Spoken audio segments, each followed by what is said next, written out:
Nah, boleh saya jawab. Jadi begini, saya coba ambil ini aja ya. Jadi terkait dengan laporan Heni Sagara, itu Ibu Doktif ini tidak pernah dilaporkan sebagai terlapor dalam perkara yang dilaporkan oleh Heni Sagara. Itu yang jelas. Yang jelas itu memang berita yang ada di luar ini digoreng segala macam lah atau apa, Ibu Doktif ini dibilang sebagai terlapor. Itu enggak, itu salah semua. Makanya saya bilang tolonglah pada masyarakat netizen. Saya nggak tahu ini berita yang dilemparkan oleh para buzzer dari pihak sana pun saya nggak tahu. Dugaan saya seperti itu. Ini permainan kata-kata yang dibungkus sedemikian rupa untuk menjatuhkan Doktif. Padahal dalam laporan LP yang di Polda Jabar itu tidak ada sangkut pautnya dengan Tidak pernah dipanggil ke Surati. Tidak ada. Baik. Itu aja. Dan satu lagi saya mau tambahan kepada rekan dari kuasa hukum SS dan juga RG. Satu kuasa hukum sekarang ya? Mereka satu kuasa hukum sekarang, satu payung kuasa hukum.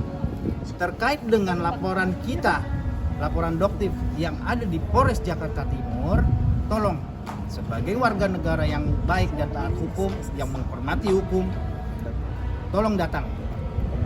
Penuhi panggilan tim penyidik di Polres Jakarta Timur, baik itu RG, saudari RG sebagai saksi dan saudara SS sebagai terlapor, dan beberapa anggota timnya yang kita laporkan juga terkait kejadian persekusi, Pencemaran fitnah, nama baik, fitnah. dan ada kejadian tindakan asusila yang terjadi di Jakarta Timur.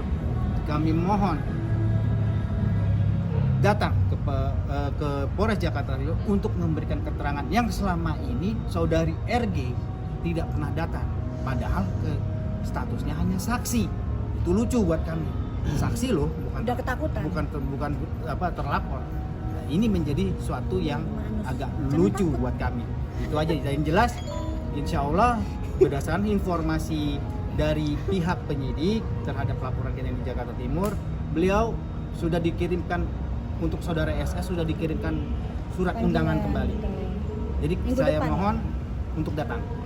Oke. Jadi Itu minggu aja. depan ada panggilan untuk SS di Jakarta Timur, silakan datang. Kalau tidak datang, ya jangan kaget tiba-tiba naik sidik dan dijemput paksa. Ya jangan kaget. Ya, udah. Oke. Terima kasih, Dok. Ini satu lagi tinggal. Tadi di dalam berapa pertanyaan dan seputar apa aja? Jadi gini ya, lucu. Ya, Dokter bilang bahwa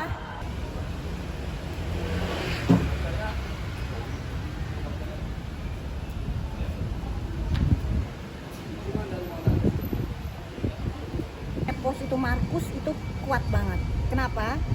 Karena dia malah mengetahui progres yang terjadi di Kejaksaan Medan. Ya. Jadi dia lucu, dia tahu bahwa ada pergantian jaksa yang dilakukan di Kejaksaan Negeri Medan. Sementara ya logikanya jika dia bukan Markus itu nggak bisa diketahui. Ya, pergantian jaksa itu dilakukan oleh Kejaksaan Agung, betul? Ya. Jadi dugaannya Doktif, dugaan ya ini ya, bahwa mereka ini mengkondisikan jaksa adalah saudara dari Justiper, dari Bokir. Luar biasa kan? Jadi mereka mengkondisikan hingga ke titik itu. Jadi apa sebutannya Markus ya? Nepos, Nebrus, Nedol, itu sampaikan ke kamu. Kamu Markusnya gagal total di Medan. Ya sayang ya. Jadi gini, dari Kejaksaan Agung mereka mencium ada gelagat yang tidak benar. Karena kejaksaan ini ingin benar-benar tegak lurus. Ya, tidak ada yang bisa dikondisikan. Ternyata ada usaha dugaannya pengkondisian bahwa jaksanya menggunakan saudara dari Bokir, Justiper. Ya, ternyata ada instruksi bahwa memang harus diganti biar supaya kejaksaan juga netral dan tegak lurus. Ya, saudara Bokir, saudara Justiper adalah benar-benar Justiper. Ya, dia membeli produk dari Thailand, dari Bangkok yang positif mengandung merkuroid, dia bawa melalui bandara Kuala Namu Medan dan disita ratusan di Bea Cukai Kuala Namu. Ya, jadi mau ngelak kemana lagi? Kasihan juga kejaksaannya nanti dibully sama netizen, dibully sama masyarakat Indonesia yang cerdas, yang smart. Oh ya, untuk yang kasusnya Suneo ya, ini kasusnya kan salah satu barang buktinya DNA salmon. DNA salmon tuh barangnya sama seperti glowing booster cell-nya DRG. Jadi kita lihat bagaimana kinerja Polda Metro Jaya, Dirkrimsus menangani ini. Ya, karena ini adalah barang yang sama. DNA salmon di rumah saja itu di-labeling oleh saudara DRL ya, dari Ripe Skin di-labeling. Sedangkan yang dari DRG itu adalah Glowing Skin Booster yang juga di-labeling. Jadi kasusnya sebenarnya sama. Dan alhamdulillah pelaporannya Doktif sudah naik sidik. Dan Doktif yakin pelaporannya DRG juga akan naik sidik. Seperti itu. Dok, tapi untuk Statusnya ya itu nggak jelas sampai sekarang. Seperti itu. Makanya Doktif juga ayo dong buruan P19-nya kok nggak diungkapin sama si Pak Anus. Cuman diapin beritanya kalau sudah masuk kan P19. Kan ditolak, kenapa nggak tersiar di media? Ayo cumi-cumi coba Doktif mau tanya, gimana itu beritanya kok nggak diapin sama si Anus?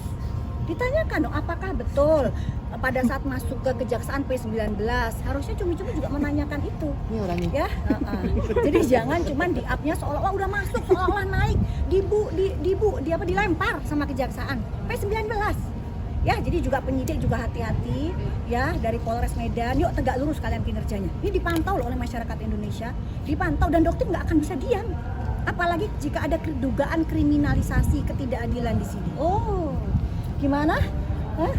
Yang jelas kalau memang ada seperti itu, ada dugaan, yang jelas Doktif pasti akan buka laporan, intinya seperti itu. Oh Yang ini satu lagi nih sebelum nanti nih Doktif ini lagi habis peeling ya, kemarin kan habis dari Maldives nih ya kan, nanti kan pasti akan di ini kan digoreng tuh mukanya begini, ini habis peeling sayang. Coba kalau kalian ketemu sama Doktif 3 hari lagi udah glowing. Nah, jadi coba kalian tanya ke SS kenapa ya kan kena azab gitu kan gorengannya, Doktif kena azab ini 3 hari lagi kalian lihat Doktif udah kinclong ya. Dan kalian harusnya tanyakan ke ular ya dan pemujanya ya, kok ular ke SS maksudnya Doktif ya, itu kok selalu pakai masker setiap kesini ya, kenapa? lagi flu kali. Enggak selalu, enggak ada. Jadi gini ya, kamu kan menjual skincare ya, kamu harus pede dong dengan kondisi kulit kamu gitu ya kan, pede. Ayo lepas masker kamu, tampilkan kulit kamu dengan kamera wartawan yang sebegini nih gitu, gak usah takut ya. Ya kan, kamu kan bilangnya mulus yang menjual skincare kamu, padahal kan dugaannya kamu nggak pernah pakai skincare kamu sendiri, ya kan? Pakai skincare brand yang ternama, ya kan? Tapi kamu menjual itu, tapi pada saat bertemu dengan wartawan tanpa filter, kamu tutup gunakan masker. Itu adalah bentuk penipuan publik. Ya? Oke, jadi buat masyarakat be smart. Nah ini wartawan-wartawan di sini melihat secara langsung wajahnya SS loh, cuman mereka nggak mau ngomong. Kenapa? Karena jurnalis itu harus netral. Ya cumi-cumi juga harus netral ya. Oke ya, jadi semua harus netral. Wartawan itu jurnalis harus netral, nggak boleh berpihak ke satu sisi. Dok, berarti Bener nggak, ya? kabar soal TSK yang di Medan seperti apa? Nggak jelas. Jadi gini Bang, teman-teman, jadi coba saya tambahin dari informasi dari dari